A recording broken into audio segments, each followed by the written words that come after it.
documenting America, and we're back again for the second time in the same day. Wow, look at that. Listen, I had to pop on here, folks. We're expecting another snowstorm in the Northeast this weekend, potentially. Potentially. I gotta just like rant about something here. So first of all, meteorology, I thought was a science, but apparently I could go on Instagram or YouTube and make up a weather page and just pretend like I know what I'm talking about. There are so many amateur weather people who are fans, I guess, of snowstorms and thunderstorms and whatever. It's cool, whatever. It's nature, it's science, all right? And it needs to be documented too because we have a planet that's changing, all right? We have a planet that's warming up and, you know.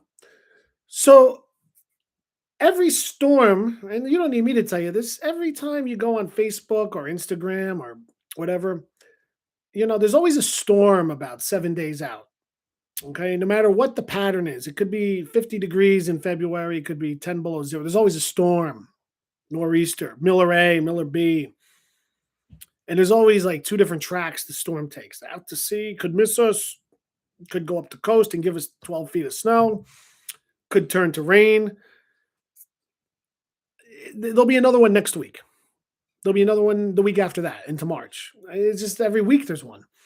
And all these amateur hour weather people, Dick's amateur weather page from NEPA, that's Northeastern Pennsylvania, or Sally's freaking Albany area weather page, and I should do a documenting America weather page and just throw out like all the models every 12 hours and whenever they come out, and I get 10,000 hits. Storm for whatever the next storm is next week, and get all this clickbait material.